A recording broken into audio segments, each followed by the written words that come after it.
नमस्कार मित्रों, आज हम बात करेंगे हिंदी भाषा और राष्ट्रीय एकता पर। हर देश की भाषा हमेशा वही भाषा बनती है राष्ट्रीय भाषा जिसमें जोड़ने की क्षमता होती है। वैसे सारी भाषाएं जोड़ने की क्षमता होती है, लेकिन प्रश्न ये होता है कि अधिकतम जनता किस भाषा को समझ रही है। क्योंकि हम क्षेत्र विशेष में अगर जाते हैं और वहां हम जो बोल रहे हैं वो समझ में नहीं आता है, तो हमारा संवाद नहीं हो सकता, संप्रेषण नहीं हो सकता, विचारों का संप्रेषण नहीं हो सकता है।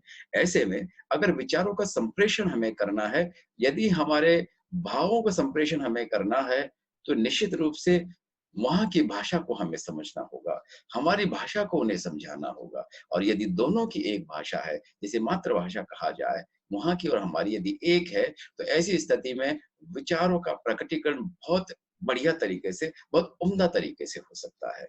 इसलिए यदि हम किसी को हमारी भावनाओं के साथ जोड़ना चाहते हैं, चाहे वो अपनी व्यक्तिगत भावनाएँ हों, चाहे देश की भावनाएँ हों, उनके साथ जोड़ना चाहते हैं, तो एक भाषा विशेष हमारे साथ जुड़ी हुई है और वो है हिंदी भाषा। हिंदी से ही हम पूरे देश को जोड़ सकते हैं, ऐसा हम मानते हैं। आज की तारीख में यदि व्यावसायिक दृष्टिकोण से भी सोचें, तो आप ये मानिए कि जितनी भी मल्टीनेशनल कंपनियां यहाँ पर काम कर रही है, वो इंग्लिश माध्यम के अपने मार्केटिंग एग्जीक्यूटिव को रखती है, लेकिन उनको हिंदी भाषा और यहाँ तक कि उस क्षेत्र विशेष की लोकल बोली, लोकल डायलेक्ट जिसे कहते हैं, वो भी सीखने के लिए कहती है। क्योंकि यदि हम मार्केट में जा रहे हैं, किसी गांव विशेष में जा रहे हैं और वहाँ की बोली भाषा को हम नहीं समझते हैं, तो हम हमारे सामान को नहीं बेच सकते। प्रयोजन मूल्यक हिंदी यहीं पर आ जाती है। आपको प्रयोजन मूल्यक हिंदी प्लेटफ़ॉर्म देती है कि आप उस भाषा में अपने सामान को कैसे बेच सकते हैं। इसलिए जब एक-दूसरे से अधिक कम्युनिकेशन की भाषा, संपर्क की भाषा, संवाद की भाषा यदि हिंदी होगी, तो निश्चित रूप से वह राष्ट्रीय एकता की भाषा भी होती है। समाज की बुनियाद भाषा है। भाषा के बिना हम किसी समाज की कल्पना भी नहीं कर सकते।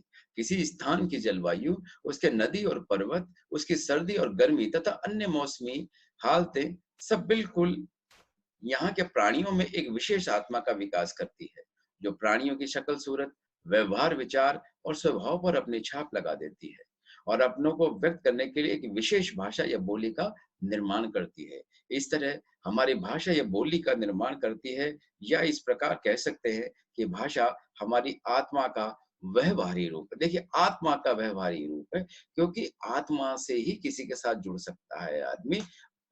अपनी जो साधारणीकरण के माध्यम से यदि मैं जो कह रहा हूँ वही वह समझ रहा है, तो वह आत्मिक भाषा है, आत्मिक भावना है। बच्चा माँ कहते ही माँ समझ जाती है, और माँ को जिस तरह से बच्चा आवाज़ देता है, बच्चा माँ को आवाज़ देती है, बहुत बढ़िया तरीके से उनमें संवाद होता है, तो वो जो भाषा है, तो कह सकते हैं कि भाषा हमारी आत्मा का बाहरी रूप है। इसके एक एक अक्षर में हमारी आत्मा का प्रकाश है। जो हमारी आत्मा का विकास होता है, हमारी भाषा प्रौढ़ और पुष्ट होती जाती है। राजनीतिक, व्यापारिक या धार्मिक संबंध जल्द या देर से कमजोर पड़ सकते हैं और प्राय टूट जाते हैं, लेकिन भाषा का रिश्ता समय और अन्य बिखरने वाली शक्तियों की परवाह नहीं करता, और वो एक तरीके से अमर हो जाता है। किसी राष्ट्र को दृढ़ और मजबूत बनाए रखने के लिए उस देश में सांस्कृतिक एकता का होना नितांत आवश्यक है, और किसी राष्ट्र की भाषा तथा लिपि इस सांस्कृतिक एकता का एक विशेष अंग है। ये निश्चित है कि राष्ट्रीय भाषा के बिना किसी राष्ट्र के अस्तित्व की कल्पना ही नहीं की जा सकती है। जब भाषाओं में जो भेद है, वह देश को खंड-खंड करने का काम कर सकता है, और ये भाषाएँ यदि एक हो, तो सुगम उनको एक साथ करना भी आसान हो सकता है।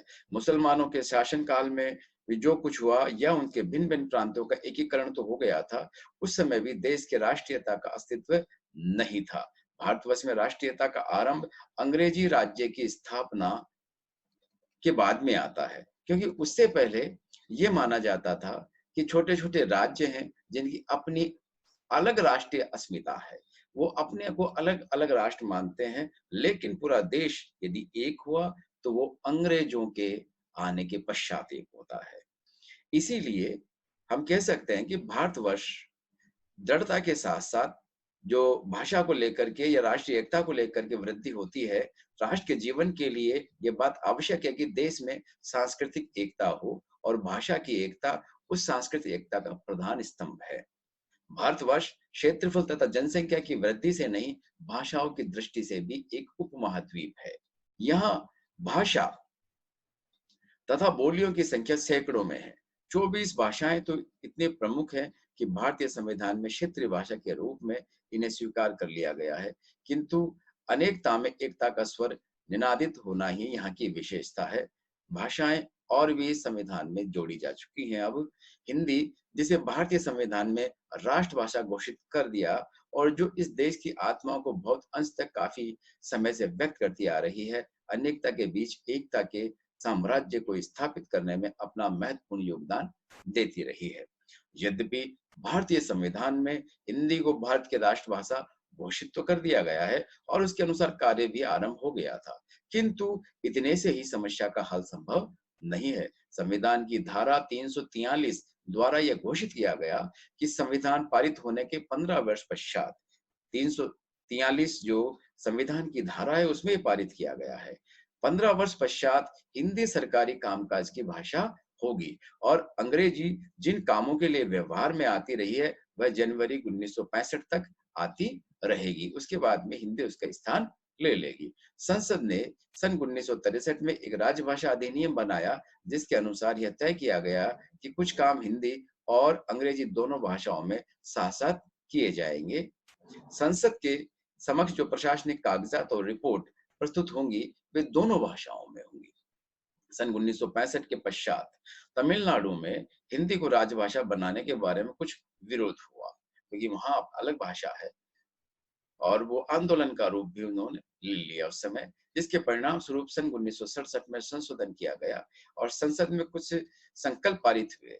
इस अधिनियम के अनुसार केंद्रीय सरकार तथा अहिंदी भाषी राज्यों के बीच पत्र व्यवहार के लिए तब तक चलता रहेगा जब तक अहिंदी भाषी राज्यों में हिंदी का पत्र व्यवहार करने का निर्णय स्वयं राज्य नहीं ले लेते हैं, क्योंकि जब तक अंग्रेजी में ही कम्युनिकेशन चलाया जाना आवश्यक प्रतीत हो रहा था। अपनी अपनी मातृभाषा से सभी को स्नेह तथा मोह होता है। सभी अपनी मातृभाषा की उन्नति देखते हैं, तब उन्हें प्रतीत होता है कि उनकी मातृभाषा और उनके साथ अन्याय हो रहा है। इसी कारण से 26 जनवरी 1965 को पूर्व निश्चय के अनुसार हिंदी को केवल नाम मात्र के लिए ही सही केंद्र में राजकीय कार्यों में व्यवहार के लिए राजभाषा का पद आसीन किया गया 26 जनवरी 1965 को। देश में एक तूफान सा आ गया, ऐसा करते ही, क्योंकि कुछ अहिंदी भाषी जो हमारे राज्य हैं वो ये नहीं चाहते थे, लेकिन फिर समझाइश की गई, बातचीत हुई, कोई माध्यम रास्ता निकला। मद्रास और आंध्र प्रदेश में करोड़ों रुपयों की संपत्ति नष्ट कर दी गई, सैकड़ों व्यक्ति आहत हुए और 50 हताहत हुए। बंगाल, मैसूर और केरल में भी पर्याप्त विरोध और प्रदर्शन हुए। हिंदी के विकास में जितना योगदान उन लोगों का है जो हिंदी को अपनी मातृभाषा मानते हैं, उतना ही और कहीं कहीं कहीं तो उससे भी अधिक उन लोगों का है जो उन क्षेत्रों में थे जहां हिंदी में न तो बोली जाती थी और न ही उसकी मातृभाषा हिंदी थी। बिल्कुल ऐसा ही है। महापंडित राहुल सांकृत्यायन ने स्वयंभू के रामायण को हिंदी का प्रथम ग्रंथ माना। ये रामायण की हिंदी का प्रथम ग्रंथ माना। यह रामायण ओम चरित्र या पदमचरित नाम के से लिखी गई और इसके लेखक स्वयं वो कर्नाटक या महाराष्ट्र के रहने वाले यापनीय संप्रदाय की जैन थे। इस प्रकार हिंदी का प्रथम ग्रंथ दक्षिण भारत के एक जैन कवि के द्वारा लिखा गया। हिंदी की इसी शैली के एक बहुत बड़े कवि चंद्रवरदाई माने जाते हैं, जिन्होंने अपनी जो शैली प्रतिपादित की वह 14वीं 15वीं शताब्दी तक पृथ्वीराज रासो से लेकर के बीसलदेव रासो और हम्मीर रासो तक चलती है। हिंदी भाषा में लिखने वाले और भी बहुत से महत्वपूर्ण नाम लिए जा सकते हैं जो अहिंदी भाषी में थे, जहां हिंदी का बहुत बड़ा बेल्ट नहीं था, लेकिन फिर भी वो सब लोग हिंदी के समर्थक थे, जैसे अब्दुल रहमान, सूफी संत हजरत निजामुद्दीन, अमीर खुसरो, मलिक मोहम्मद जायसी इत्यादि। इस प्रकार हम देखते हैं कि प्राचीन काल से ही हिंदी केवल एक क्षेत्र का धर्म की भाषा नहीं थी, अपितु संपूर्ण हिंदुस्तान की भाषा रही है।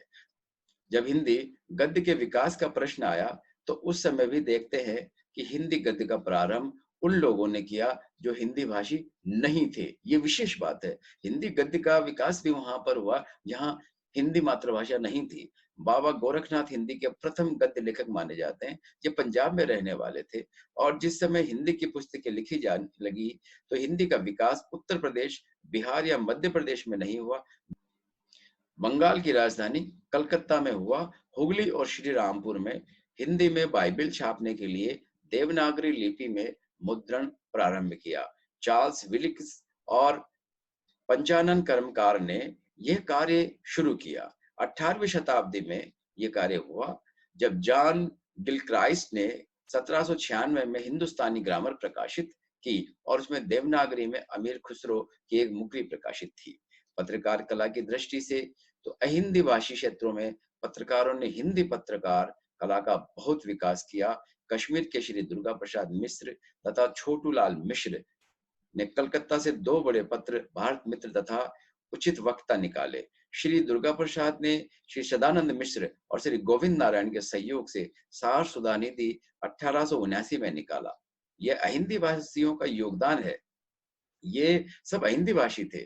कलकत्ता से दूसरा पत्र मार्तंड निकला। इसके संपादक मौलवी नसीरुद्दीन थे, जो लाहौर में बंगाली प्रकाशक बाबू नवीन चंद्र राय हिंदी और उर्दू में ज्ञान प्रदायनी पत्रिका निकालते थे।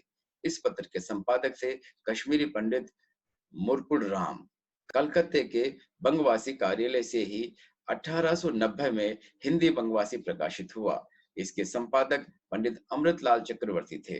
हिंदी पत्रकारों की बाद की पीढ़ी में श्री बाबूराम विष्णु पराड़कर, श्री लक्ष्मण नारायण गर्दे, श्री माधव राय सूबे, श्री सिद्धनाथ माधव आगरकर जैसे अनेक प्रतिष्ठित मराठी भाषी प्रमुख हैं। महाराष्ट्र, गुजरात, कर्नाटक, आंध्र प्रदेश, पंजाब और बंगाल के अनेक लेखक और पत्रकार आज भी हिंदी के क्षेत्र में प्रमुख हैं। गोलकुंडा के बादशाहों और निजाम के दरबार में हिंदी कविताओं का प्रचलन रहा। उनके बाद दक्षिणी हिंदी के गद्य और पद्य का विकास हुआ। महाराष्ट्र के नामदेव, ज्ञानेश्वर और तुकाराम ने हिंदी में कविताएं लिखी। गुजरात के स्वामी दयानंद सरस्वती ने हिंदी को आर्य समाज की धार्मिक भाषा ही बना दिया। हिंदी को दूसरे प्रचारक गुजरात के ही महात्मा गांधी हुए, जिनके नेतृत्व में हिंदी का प्रचार न केवल दक्षिण भारत में बल्कि समूचे भारत में हुआ। हिंदी के वर्तमान प्रचारकों में राजऋषि पुरुषोत्तम दास टंडन का नाम नहीं भुलाया जा सकता। इस समय जो मुख्य हिंदी लेखक हैं, उनमें कितने ही ऐसे हैं जिनकी मातृभाषा हिंदी नहीं है, परंतु उनके बारे में सोचते हुए कभी विचार ही नहीं आता कि ये हिंदी भाषा के व्यक्ति नहीं है। इस प्रकार हिंदी देश की एक प्रमुख कड़ी के रूप में विकसित हुई और बढ़ती चली जा रही है। चाहे प्राचीन संतों का योग हो, चाहे सूफी की प्रचार भावना हो, चाहे मुगल और बहमनी बादशाहों ने इसे काव्य की भाषा माना हो, चाहे व्यापारियों, सैनिकों और दूसरे कामकाजियों ने इसे अपने लिए उपयोगी माध्यम चुना हो, सही बात यह है कि हिंदी इस देश की आत्मा को अभिव्यक्त करने में सफल हुई। राजनीतिक स्वाधीनता से पहले ही राष्ट्र के मन में इसने अपने लिए आदर भाव उत्पन्न कर लिया। इसीलिए जो स्वतंत्रता आंदोलन है, उसमें हिंदी ने बहुत बड़ा अपना कर्तव्य निभाया, क्योंकि यह राष्ट्र के विभिन्न वर्गों और तत्वों की भाषा थी, जिसके राजनीतिक विचारक, धार्मिक विचारक या आर्थिक मत एक दूसरे से मेल न खाते थे। फिर भी हिंदी सभी के लिए एक ऐसा माध्यम रही जिसने उन्हें अपनी अभिव्यक्ति का पूरा पूरा अवसर दिया। हिंदी का साहित्य जो लगभग 1000 वर्ष से विकसित होता चला आ रहा है, बहुत संपन्न है शास्त्रीय साहित्य को, क्योंकि किसी को यदि राष्ट्रीय भाषा या राष्ट्रीय एकता, तो उसमें पुरानी जितने भी हमारा साहित्य है, जितना अधिक साहित्य होगा उतना ही लोगों में जुड़ाव अधिक होता है। शास्त्रीय साहित्य को छोड़ दे तो भी विज्ञान, प्रौद्योगिकी, पत्रकारिता, कला, व्यापार, हर एक क्षेत्र में हिंदी का ज्ञान भंडार बढ़ा है और उसका साहित्य न केवल देश की बल्कि संसार की अनेक भाषाओं से टक्कर ले सकता है। ये सही है कि इसके बाद भी हिंदी का उस आसन पर नहीं पहुंच सकी। इंग्लिश आज भी कई मामलों में हिंदी को वह स्थान नहीं ले पाने दे रही है, लेकिन एक दूसरे से बात की, से एक दूसरे से संपर्क की भाषा आज भी इंग्लिश के स्थान पर हिंदी ही बनी हुई है। अंतरराष्ट्रीय संगठनों में हिंदी को मान्यता नहीं है और भारत में कुछ प्रतियोगी परीक्षाएं ऐसी है जिनका प्रश्न पत्र केवल अंग्रेजी में ही होता है। हिंदी को अपने गंतव्य स्थान पर पहुंचने के लिए अभी कुछ समय लगता दिखाई दे रहा है, लेकिन अवश्य वह अपने स्थान पर पहुंचेगी, ऐसी उम्मीद करते हैं। जनता के सहयोग की अपेक्षा भी इस संदर्भ में की जाती है कि जिस समय आत्मनिर्भरता और आत्मसम्मान का प्रश्न उठता है, भारत के राष्ट्रीय एकता के प्रतीक के रूप में एक भाषा उठती है, हिंदी। भारत के विभिन्न भागों की जनता ने स्वेच्छा से अपने अंशदान से हिंदी का विकसित रूप तैयार करने में सहयोग सदैव किया है, उसे उन्नत किया है, पल्लवित किया है। इसीलिए हिंदी आज भी अपनी इस सामर्थ्य के बल पर देश को एक बनाए रखने में सक्षम है।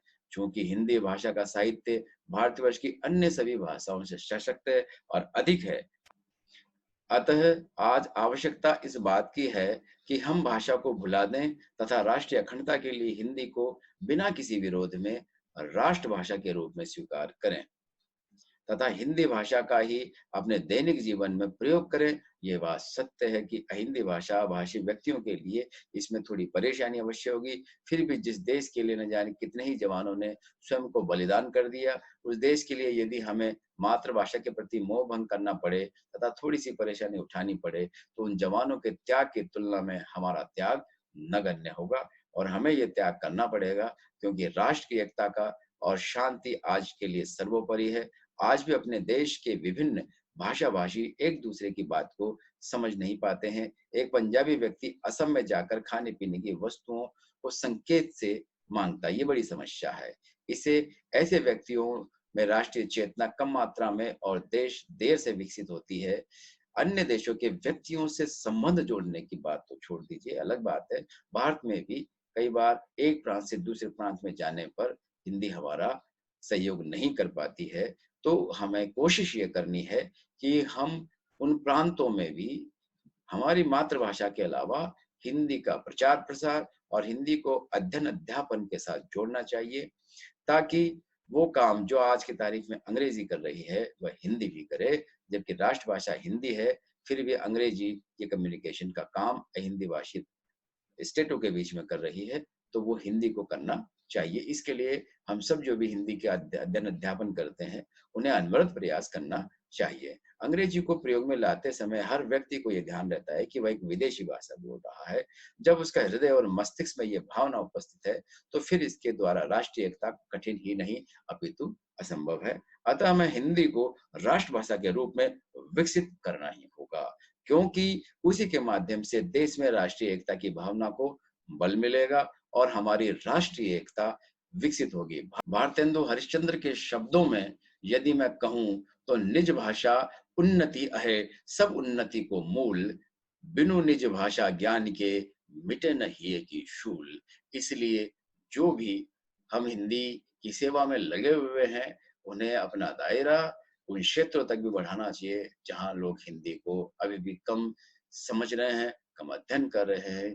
तो निश्चित रूप से एक बड़ा भूभाग जो आज हिंदी को अपना रहा है, इसकी वजह से बहुत ज्यादा सांस्कृतिक उन्नयन और एकता स्थापित हो रही है। ऐसे में कुछ जगह जहां पर हिंदी को अभी भी थोड़ी कठिनाई का सामना करना पड़ रहा है, वहां भी हम हिंदी को बहुत सम्मान के साथ ले जा सकते हैं। बहुत बहुत धन्यवाद।